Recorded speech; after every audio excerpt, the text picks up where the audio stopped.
You just failed. Maybe it was your business. Maybe it was a relationship.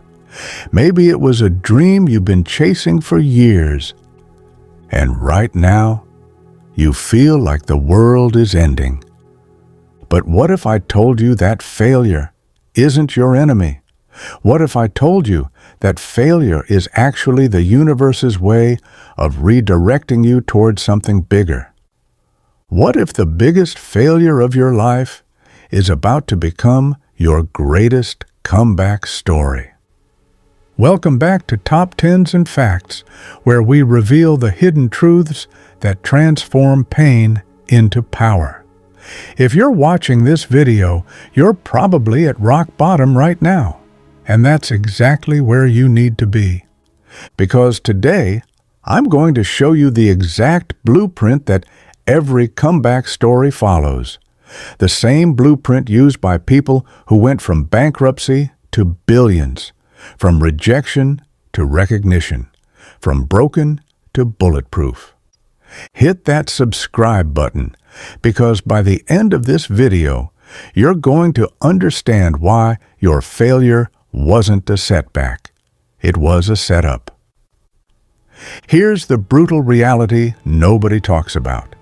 Every single person you admire has failed spectacularly. Steve Jobs, fired from Apple, the company he created. Oprah, fired from her first television job for being unfit for television. Michael Jordan, cut from his high school basketball team. Walt Disney, fired from a newspaper for lacking imagination and having no good ideas. But here's what separates comeback kings from people who stay down. They understand that failure isn't the opposite of success. Failure is success in progress. Most people treat failure like a disease. They avoid it, hide from it, make excuses about it. Champions treat failure like data. They study it, learn from it, and use it as fuel. The question isn't whether you'll fail. You will. Everyone does. The question is, when failure hits, will you let it destroy you, or will you let it develop you? Step 1 of the comeback blueprint. Feel the pain completely. This sounds counterintuitive, but most people try to skip this step. They want to stay positive and move on quickly. That's exactly why they never fully recover. Here's what champions understand. You have to feel it to heal it. When Kobe Bryant tore his Achilles, he didn't pretend it didn't hurt. He sat on that court in front of 20,000 people and felt every ounce of that pain.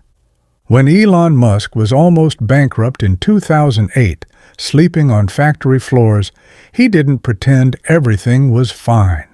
He felt the weight of potentially losing everything. Here's why this matters. Emotional suppression creates psychological scar tissue. It weakens you. But emotional processing creates psychological strength. It fortifies you. Give yourself permission to grieve what you've lost. Give yourself permission to be angry. Give yourself permission to feel disappointed. But here's the key. Set a time limit. Feel it fully for 24 hours. Then start the rebuild. Because pain that's processed becomes power. Pain that's suppressed becomes poison. Champion comeback artists don't avoid the valley of despair. They sprint through it. Step 2. Turn your failure into your PhD. Every failure contains a hidden curriculum. Your job is to extract the lesson before you extract yourself from the situation. Here's how champions think differently. Instead of asking, "Why did this happen to me?" they ask, "What is this trying to teach me?" Instead of, "This isn't fair." They ask, "How can I use this?" Instead of, "I'm a victim," they declare, "I'm a student." Colonel Sanders was rejected 1,009 times before someone said yes to his chicken recipe. But each rejection taught him something about his pitch, his product, or his approach. Thomas Edison's lab burned down, destroying years of work. His response? "All our mistakes are burned up. Thank God we can start anew." Here's the framework champions use to extract lessons from any failure. What specifically went wrong? What were the warning signs I ignored? What skills do I need to develop? What assumptions were incorrect? What would I do differently next time? Your failure isn't your finale. It's your curriculum for your comeback. Step 3. Rewrite your identity story. Here's where most people get stuck permanently. They let their failure become their identity. I'm someone who failed at business. I'm someone who can't maintain relationships. I'm not cut out for success. Champions do the opposite. They rewrite their story in real time. I'm someone who's learning how to build businesses. I'm someone who's developing relationship skills. I'm someone who's being prepared for massive success. See the difference? Same facts, completely different story. Tony Robbins calls this reframing. Instead of "I failed," champions say "I learned." Instead of "I'm broken," they say "I'm growing." Instead of "It's over," they say "It's beginning." Here's why this matters. Your brain believes the story you tell it. If you tell it you're a failure, it will find evidence to support that story. If you tell it you're in training for a comeback, it will find opportunities to make that story true. Muhammad Ali lost fights, but he never lost his story. I float like a butterfly, sting like a bee. Even in defeat, he maintained the identity of a champion. Your current story is not your final story. You're the author. Rewrite it. Step 4. Start building comeback momentum immediately. Here's what separates temporary setbacks from permanent defeats. Action speed. The longer you wait to start rebuilding, the harder it becomes to start at all. Psychology calls this learned helplessness. Your brain starts believing that nothing you do matters. Champions prevent learned helplessness by taking immediate action, even tiny action. When Robert Downey Jr. was at rock bottom with addiction and career destruction, he didn't wait until he felt ready for a comeback. He took one small action. He showed up to one audition, then another, then another. When J.K. Rowling was a single mother on welfare, she didn't wait for perfect conditions to write Harry Potter. She wrote in cafes during her daughter's naps. Here's the momentum formula. Small action creates small wins. Small wins create confidence. Confidence creates bigger actions. Bigger actions create bigger wins. Start somewhere. Start small. But start now. Call one person who might help. Apply for one opportunity. Learn one new skill. Write one page. Make one improvement. Momentum is everything in a comeback, and momentum starts with movement, no matter how small. Newton's first law applies to comebacks. Objects at rest tend to stay at rest. Objects in motion tend to stay in motion. Get in motion. Today. Step 5. Use your failure as fuel to become obsessed with mastery. Here's something interesting about champions. Their biggest failures usually come right before their biggest breakthroughs. Why? Because failure strips away everything that doesn't matter and forces you to focus on what does. When Michael Jordan was cut from his high school team, he didn't get discouraged. He got obsessed. He practiced for hours every day. He slept with basketballs. He studied game film like his life depended on it.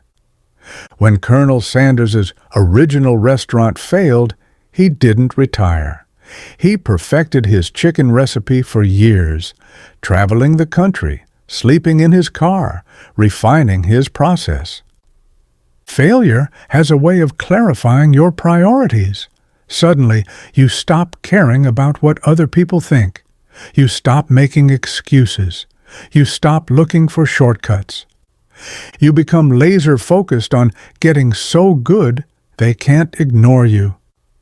Steve Jobs returned to Apple with an obsession for perfection that he didn't have before his failure. The iPhone, iPad, and iPod were born from the ashes of his earlier setbacks. Here's what champions understand. Failure is the world's way of telling you that you're not ready yet. But not ready yet is not the same as never will be. Use your failure as motivation to become undeniably excellent at your craft. Let it fuel an obsession with improvement that makes your comeback inevitable. Step 6. Surround yourself with people who believe in your comeback before you do. Here's a hard truth. The people around you during your failure will determine whether you stay down or get back up. Some people are dream killers. They'll remind you of your failures, tell you to be realistic, and suggest you give up on your crazy ideas. Other people are dream igniters. They see your potential even when you can't see it yourself. They remind you of your strengths when you can only see your weaknesses. Champions are ruthless about choosing their inner circle. When Sylvester Stallone was broke and trying to sell the Rocky script, his wife Adrian supported him when everyone else thought he was delusional. When Sarah Blakely was trying to create Spanx, her friends thought she was crazy. But she found mentors and advisors who believed in her vision.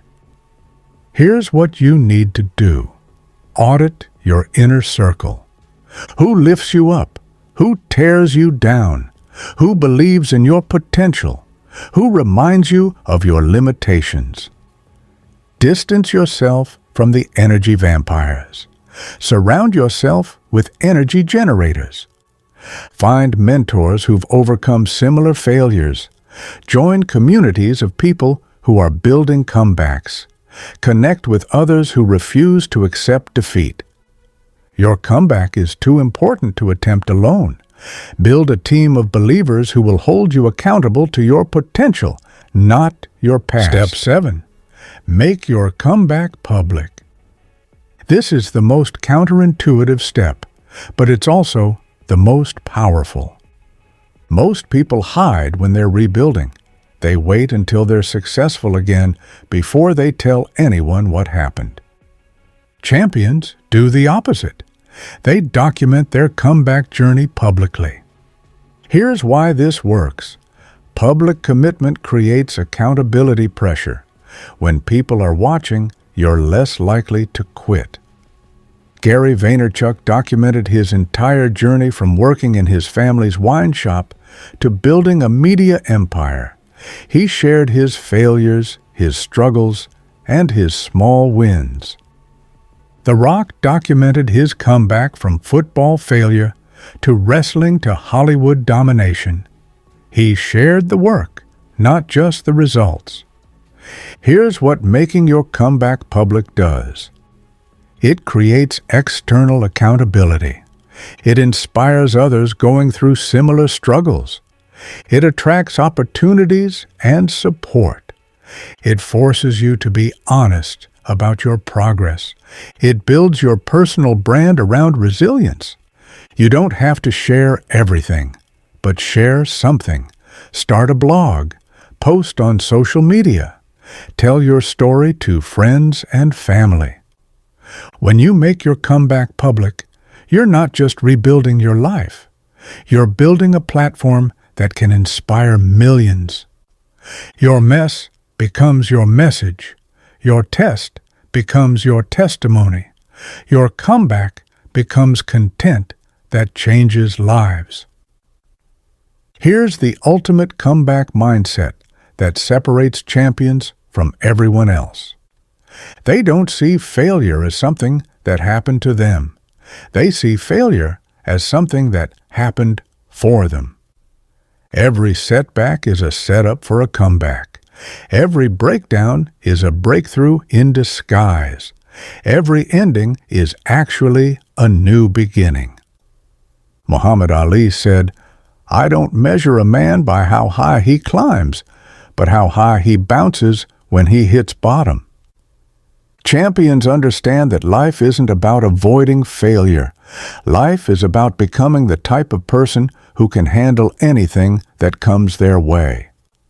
Your failure wasn't random. It wasn't punishment. It wasn't the end of your story. Your failure was preparation. Preparation for the level of success that's coming next. Preparation for the person you need to become to handle that success. The bigger the failure, the bigger the comeback that's possible. The deeper the valley, the higher the mountain you're being prepared to climb. Your failure wasn't your finale. It was your foundation. So, here's my challenge to you. Stop treating your failure like a life sentence. Start treating it like a launching pad. Stop asking, "Why me?" Start asking, "What now?" Stop hiding from your failure. Start harvesting the lessons from it. Your comeback starts today, not tomorrow, not next week, not when you feel ready. Because here's what I know about you. The fact that you're watching this video means you haven't given up. And if you haven't given up, you haven't lost. You're not broken. You're building. You're not finished. You're just getting started. You're not a failure. You're a fighter. And fighters don't stay down. They get back up, dust themselves off, and prove that their comeback is always stronger than their setback. So, what's it going to be? Are you going to let this failure define you? Or are you going to let it develop you? The choice is yours.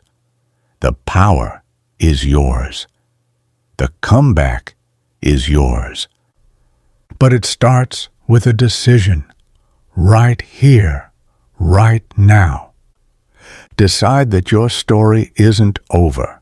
It's just getting to the good part. If this video lit a fire under you and you're ready to turn your failure into your fuel, smash that like button and subscribe to Top 10s and Facts. We're here to give you the mindset and strategies to come back stronger than ever. Drop a comment and tell me, what failure are you going to transform into your comeback story? Remember, champions aren't people who never fall down. Champions are people who always get back up. Your comeback starts now.